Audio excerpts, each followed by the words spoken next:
Welcome to episode 3 of Sales Mastery. I'm Rich Bruckner. Every week I come share some tips or my experience in sales in one way or another, either just to let you guys know some things that have happened that you might be able to find helpful, maybe amusing at different times. But today I just wanted to talk about what's actually the ballsiest rebuttal that I've ever seen used.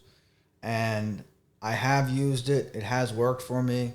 I don't generally use this rebuttal anymore. It's been a long time since I've actually pulled it out. But I'll give a little background on why this was used the way it was and why it was effective. And then I'll just tell you what the rebuttal was. And if you guys want to try it, it's up to you. But the industry that I learned sales in is a very cutthroat type of business. And what I mean by that is that when I'm cold calling in my industry, chances are the potential client that I'm speaking to already has a broker that provides the products that we provide. And a lot of times what will happen is, especially in the beginning when I first started in this business, callbacks really weren't a thing. Like, they didn't work. We were taught that they didn't work. Our experience showed us that they didn't work. So for the most part, if you were on the phone with a client and they said, let me go move some money around, let me go talk to my wife, let me think about it a little bit, I'll call you back, let me go eat dinner, let me go to this funeral, whatever they were saying that they were going to do, what would happen is if you let them off the phone, as soon as they hung up, basically you can kiss the deal goodbye. It wasn't happening. And anybody in my industry would attest to it at that time that callbacks really did not work. In 2023, I feel it's a little bit different. I think that it's gotten to a point where there's more and more people that won't make a decision without, at the very least, checking up on your company online before they pull the trigger on something. Doesn't mean you can't have them do that research while you're on the phone with them, but I think callbacks are actually more effective now by a long shot than they were when I first started. I would say in the first 5 years I was in the industry, you probably had, if you were lucky, you had a 5% chance of closing the deal once they hung up the phone. Nowadays, it might be closer to 20% on the deals that could have happened anyway. So the whole thing is that in my industry, I know this for a fact, because the potential clients already have a broker with a different company, a lot of times they're trained by their broker to say, hey, listen, if anybody else calls you with a deal, tell them you have to think about it and just give me a call and let me know what the deal is.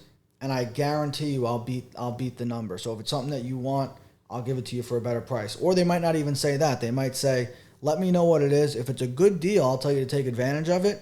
If it's not a good deal, I'll let you know. So once these people were trained to do that, what ended up happening is they still weren't going to be straight up and tell you like, hey, I have a broker. I'm just going to call him and ask him if he thinks it's a good idea. Because they basically knew that if they did that, then they were going to get more rebuttals and, the salesman would try to talk them out of going back to the other broker. So what they would generally do is they would make up a lie. They would say, I have to go talk to my wife. I have to go eat dinner. I have to move money around. They had all these things that they would say, but ultimately what they would do is they would call their broker. We all have the same cost on the product in the industry. All of our cost on the merchandise is exactly the same. So if I was charging $69 per unit and my cost was $49 per unit, it was the same all around. So they can call their broker and say, hey, such and such at XYZ company is offering me this product for $69 a unit.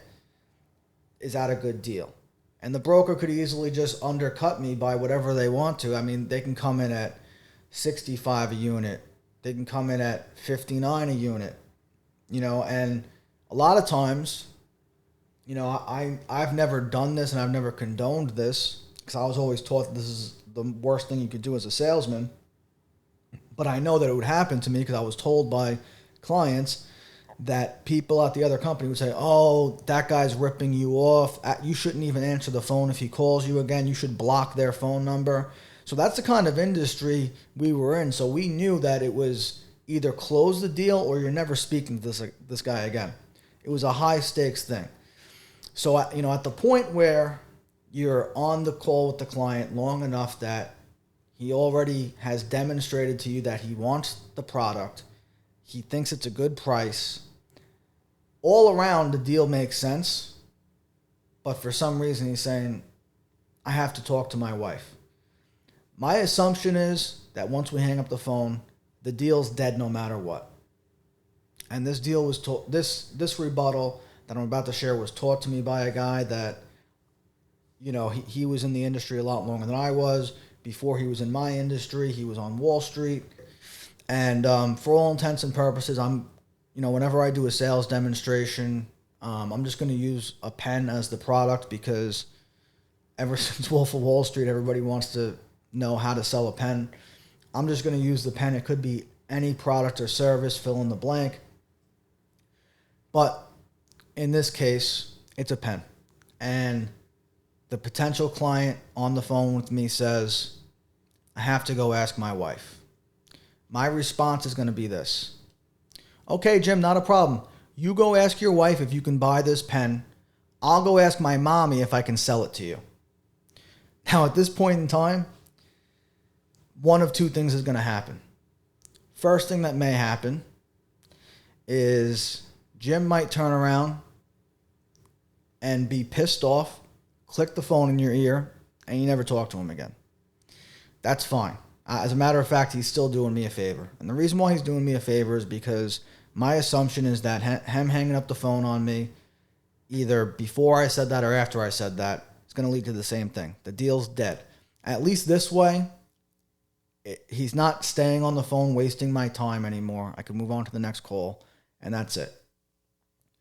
The other scenario is that Jim laughs at this, has a sense of humor about it, and he also realizes that, what am I doing? I'm a grown man asking for permission from somebody else to do something. Now, you could elaborate, if Jim laughs at this point, you could elaborate further and say, Jim, when your wife is at the supermarket and she sees milk is on sale for 35% off, is she going to call you before she buys it? Of course not. She knows it's a good deal. You trust her. She trusts you to make the right decision. And that's what marriage is all about. You got to trust each other. So, you kind of flip it that way and say, would she ask you for permission before she made a good financial decision? Or would she ask you for permission before she, did the right thing for your family? This is the same thing. There's nothing different here. It's a good deal. You want to take advantage of it. Your wife trusts you to do the right thing.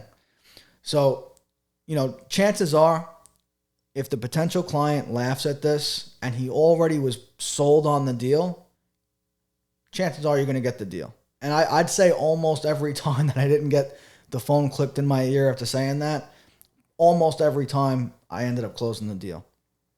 Again, I don't really use this anymore. It's been years since I've pulled this one out, but it's effective, and no matter what the result is, there's nothing bad that could happen. I mean, I really don't look at somebody as clicking the phone on me as a bad thing.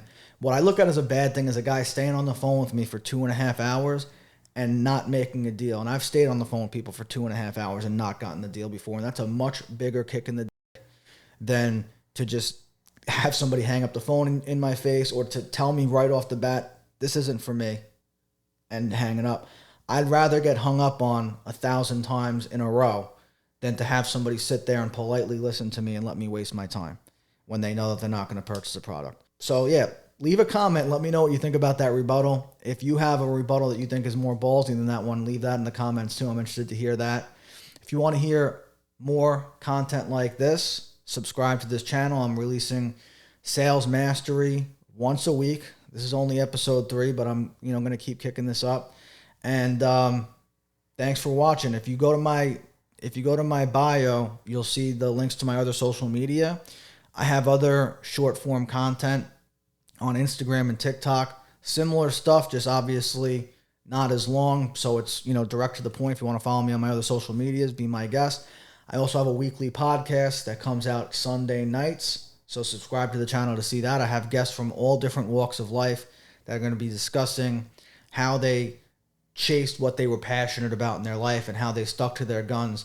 title of the podcast is The Power of Now, and it's about taking action now and not having regrets later in life about things that you didn't pursue.